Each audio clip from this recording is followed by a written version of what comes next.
It was a cold and stormy night, the type of night that always seemed to carry an air of mystery. The rain poured heavily, tapping against the windows of Jason's car like 1,000 tiny fingers. He was on his way back from a long day at work, exhausted and eager to get home. The lights of the city slowly faded into the rearview mirror, and he found himself alone on an empty, winding road. The kind of road where no one ever really traveled unless they were heading to some secluded part of town. Jason didn't mind the solitude. The hum of his car's engine, combined with the steady rhythm of the windshield wipers, created a soothing lullaby. He glanced at the clock. It was 11:30 p.m. The rain was coming down in sheets now, making the road more slippery with each passing minute. As Jason reached over to adjust the wipers, something caught his eye. Ahead, on the side of the road, sat a car. It wasn't an unusual sight. Cars were often left along roadsides, either broken down or abandoned. But what was odd about this car was the fact that it was still running. Its headlights flickered in the stormy night, and the engine hummed quietly. Jason squinted in the darkness, trying to make out more details, but there were no other vehicles nearby. He slowly pressed his foot on the brake, easing his car to a stop beside the mysterious vehicle. It was an older model sedan, its dark color barely distinguishable in the shadows. The car appeared to be in decent condition, not the kind of car that would have broken down out of nowhere. What unsettled Jason even more was that the driver's side door was slightly ajar, as if someone had just stepped out or left in a hurry. The wind howled, sending a chill down Jason's spine. He couldn't help but feel uneasy as he stared at the abandoned car, its empty interior reflecting the dim light of his own headlights. There was no sign of anyone around, no movement, no sound, just the relentless pounding of the rain and the occasional gust of wind. Curiosity got the best of him, and after a long moment of hesitation, Jason decided to investigate. He put the car in park, grabbed his flashlight from the passenger seat, and stepped out into the rain. The cold hit him immediately, and the storm seemed to intensify as he walked toward the vehicle.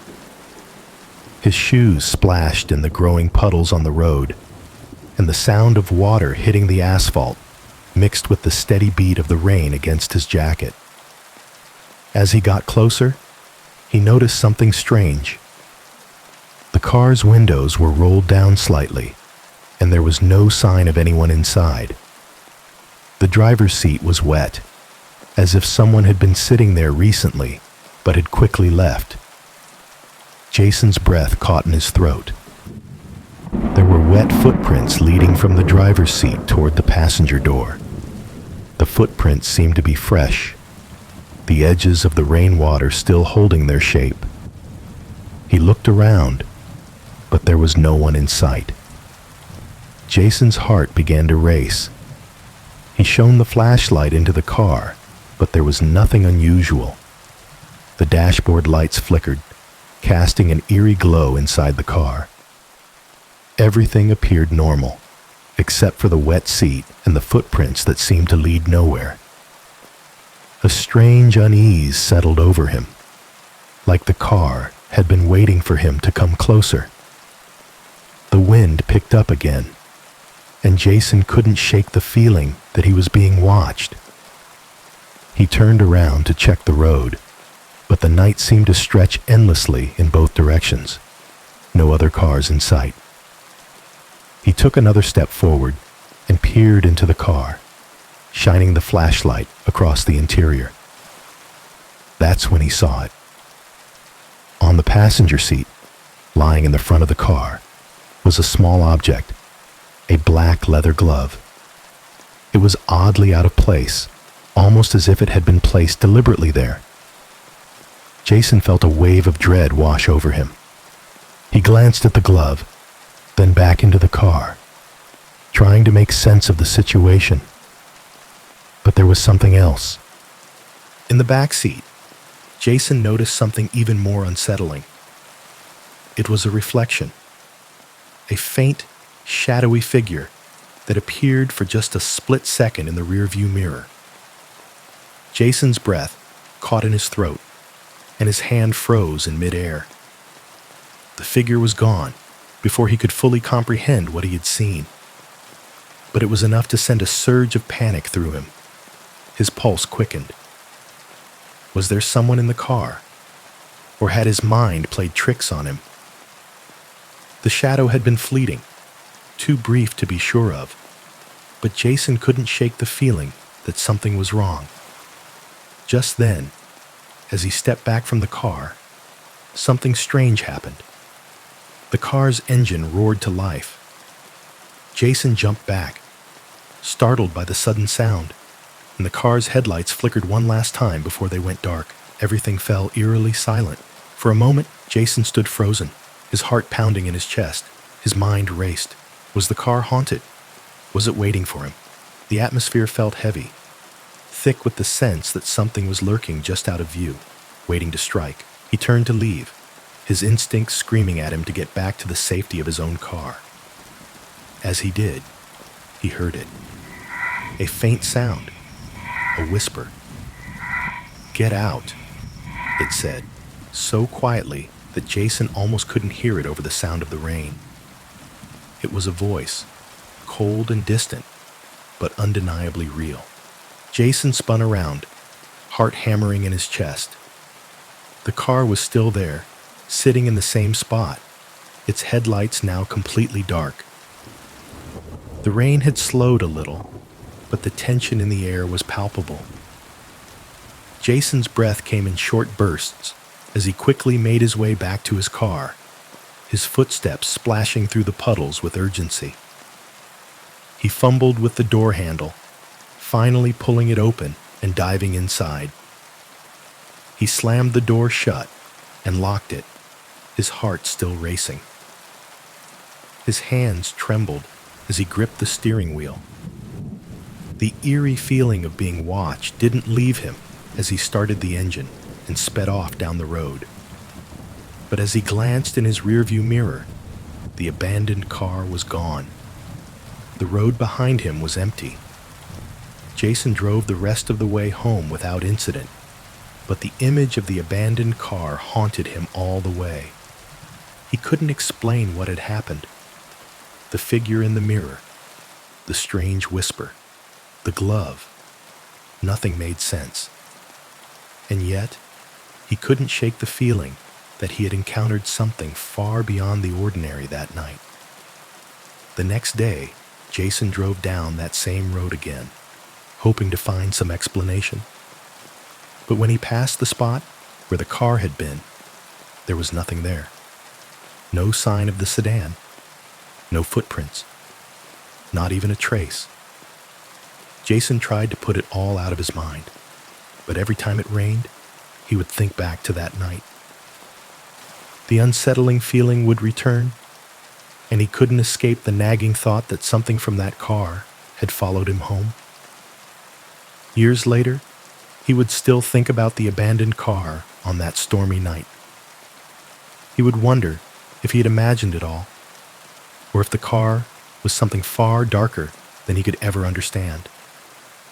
Was the car simply abandoned by a driver who had left in a hurry? Or had something far more sinister been waiting for Jason? He would never know for sure. But one thing was certain. He would never forget that night on the deserted road, and he would never drive down that stretch of highway again, no matter the weather.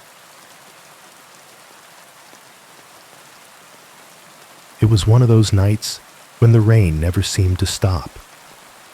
The kind of night where the world feels muffled, as though it's been covered in a thick blanket of soundless, heavy rain.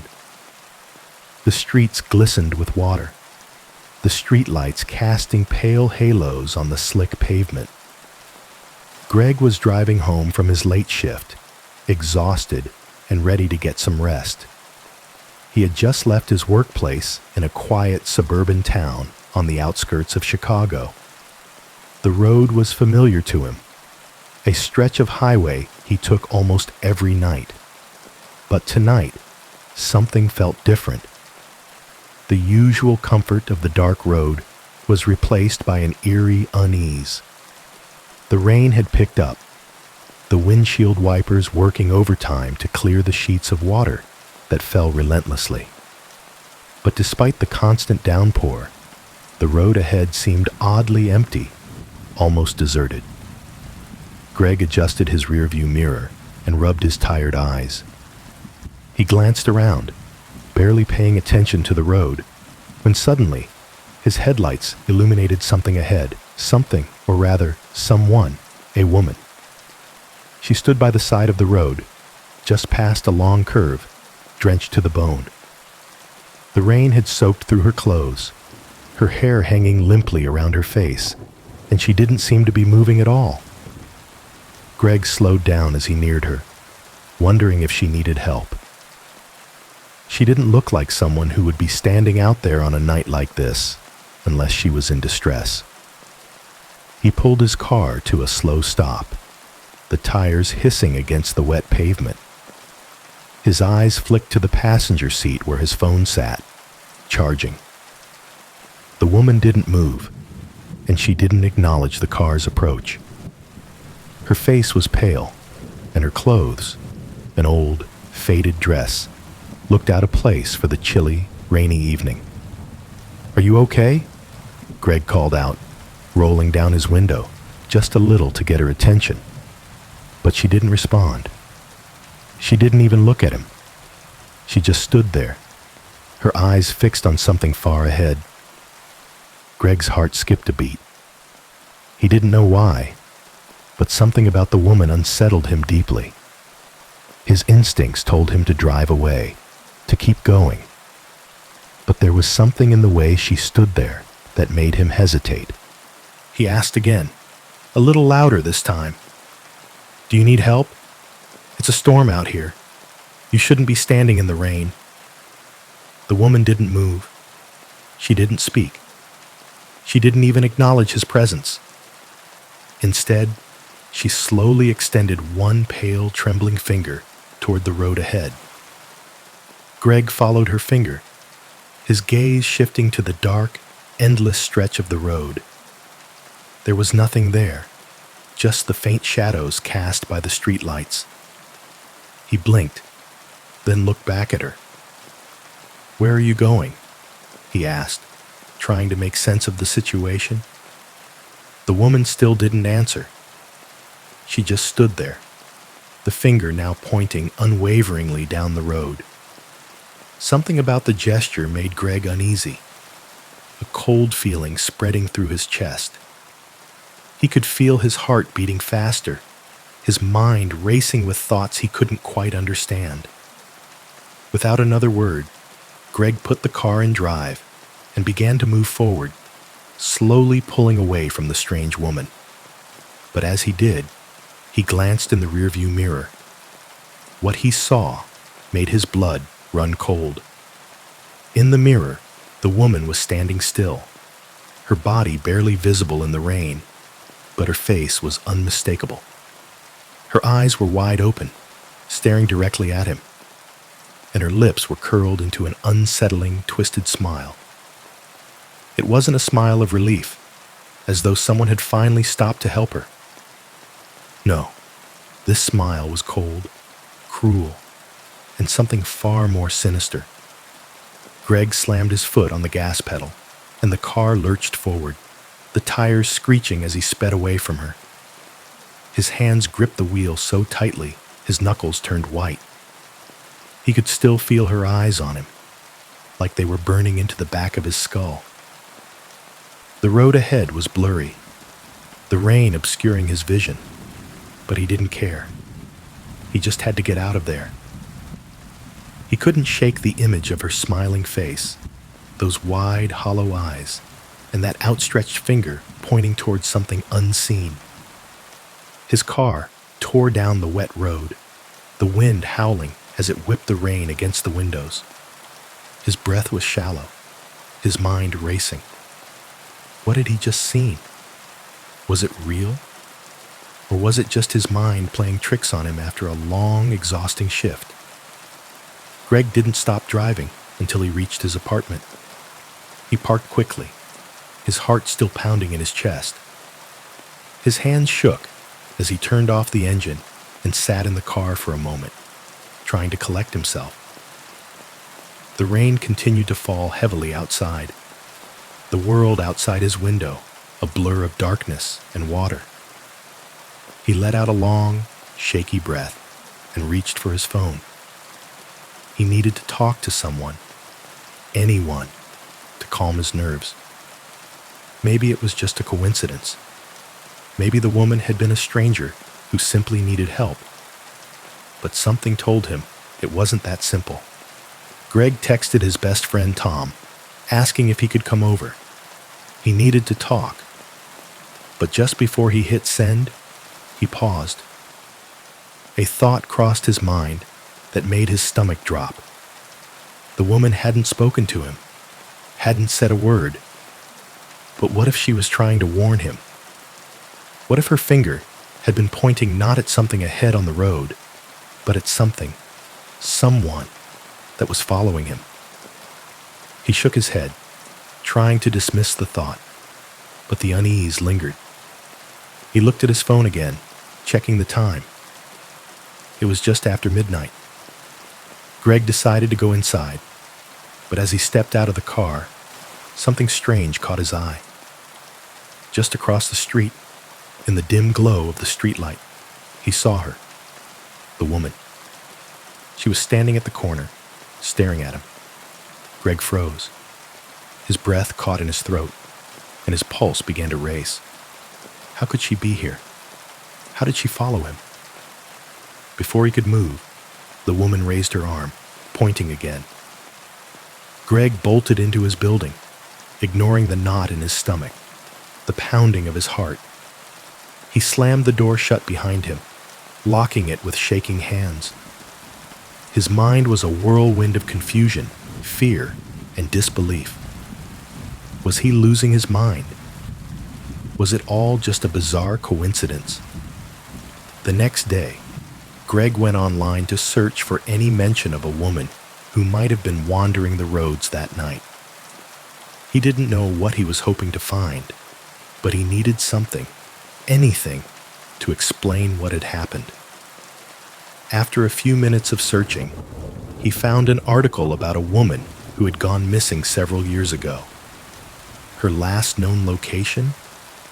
The exact stretch of road where Greg had seen her. The woman had disappeared without a trace, her car abandoned on the side of the road. The police never found any leads, and her case went cold. Greg stared at the screen, his mouth dry.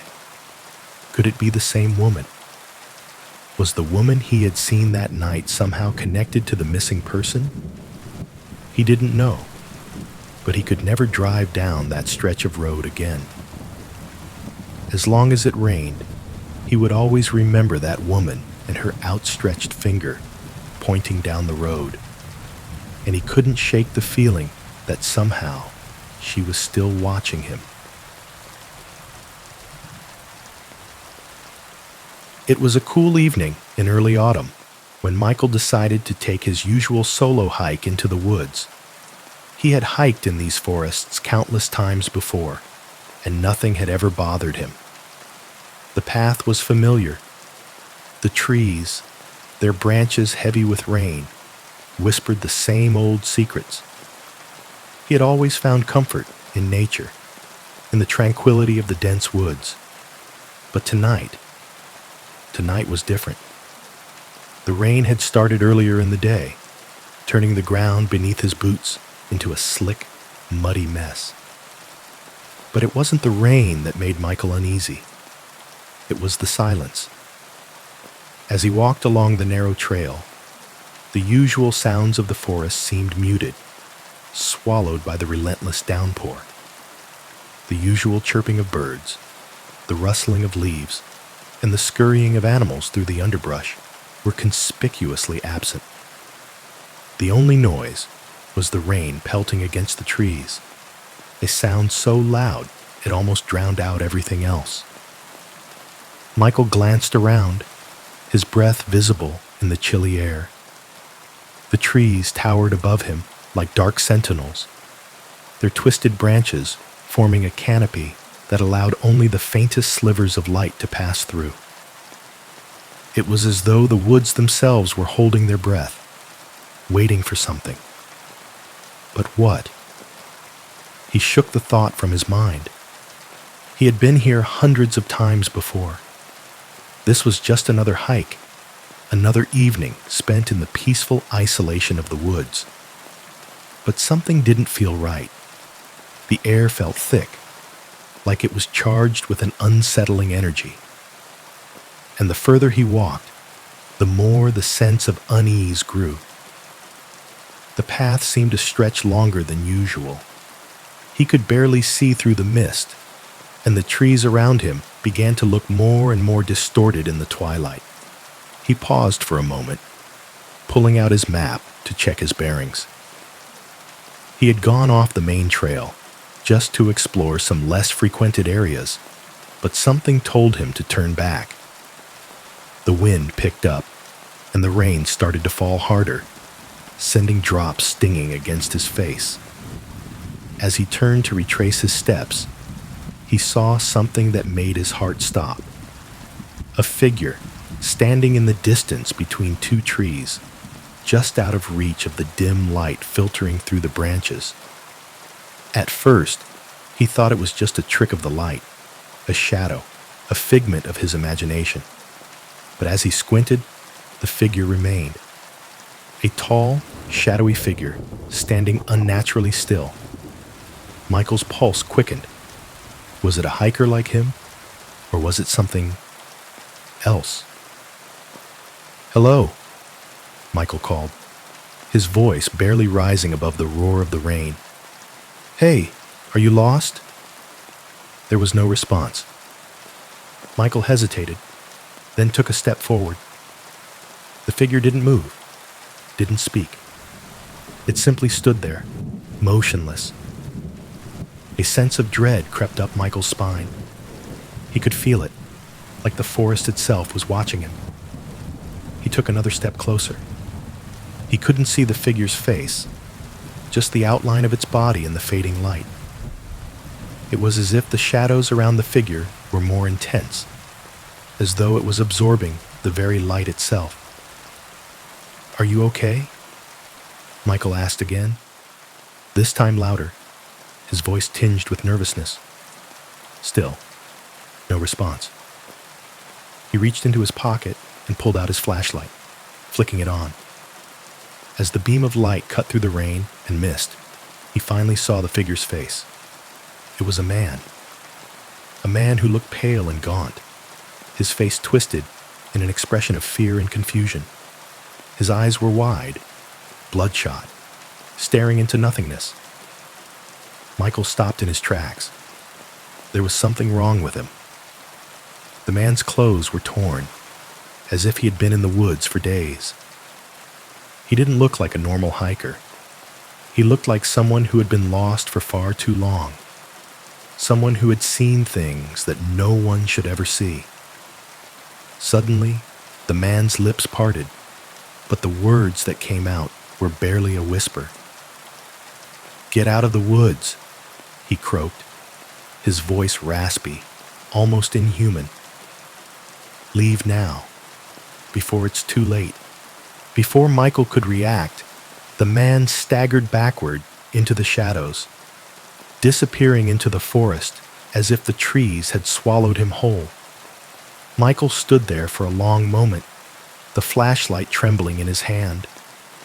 His heart pounded in his chest, and his mind raced to make sense of what had just happened. Was it some kind of prank? A hallucination? But as he stood there, staring into the dark forest, a deep, cold feeling settled in his gut. It wasn't a prank, and it wasn't a hallucination. Something was wrong with this place. The woods weren't what they seemed. Shaking, Michael turned to leave. He wasn't going to stay out here any longer. Whatever that man had said, whatever warning he had given, it was enough for Michael to realize that the woods weren't safe tonight. But the further he walked, the more confused he became. He had been following the same path, and yet everything had started to look unfamiliar. The trees were taller, the ground softer, and the shadows seemed to move in ways that didn't make sense. He had been on this trail hundreds of times, yet now everything felt wrong. Michael's steps quickened as he tried to retrace his path, but the trees ahead seemed to be closing in on him. The wind howled, and the rain came down in sheets, making it impossible to see more than a few feet in front of him. And then, just as he thought he might be heading in the right direction, he heard it. A sound.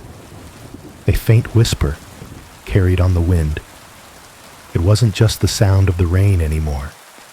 This was something else. The sound was low, guttural, almost like a voice calling to him from deep within the forest.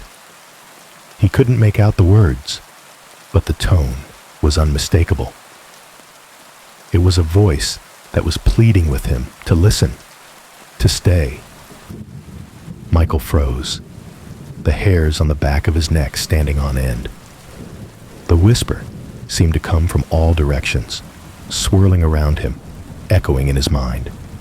His pulse raced. He was no longer alone. "Who's there?"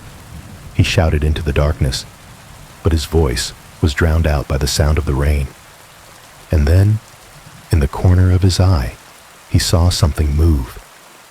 A figure, just at the edge of his vision. But when he turned to face it, there was nothing there. The whispers grew louder. It was as if the forest itself was calling out to him, urging him to stay. Michael didn't know what to do. He turned in circles, trying to find a way out, but the trees seemed to close in on him, blocking his path in every direction. The fog had thickened, and the once familiar trail had disappeared entirely. That's when he heard it again. The same voice, louder this time, right behind him. "Don't leave. Don't leave us." Michael whipped around, but no one was there. The trees were still. The wind was still. But the air was thick with a presence that made his skin crawl. Without thinking, he started running, pushing through the wet underbrush, his breath coming in sharp gasps. He had to get out of here, had to get back to civilization. He ran blindly, his mind a blur, until he stumbled onto a small clearing. His heart pounded in his chest, and his legs burned with exhaustion. He looked around, trying to get his bearings, but nothing looked familiar. The clearing was like a part of the forest that had never existed before. And then, from the shadows, the figure appeared again. The man. He was standing in the middle of the clearing, his body bent at an unnatural angle, his face twisted in pain. "Help me," he whispered. "You can't leave. They'll get you too." Before Michael could speak, the man collapsed to the ground with a sickening thud. Michael stepped back, his mind spinning. What was happening? What was this place? The ground beneath his feet seemed to tremble. The trees began to sway, though there was no wind. The whispers grew louder, as though the very forest was alive, hungry, and waiting for him. And then, as if in answer to the whispers, the ground split open. A deep crack ran through the earth, revealing a black, endless void beneath.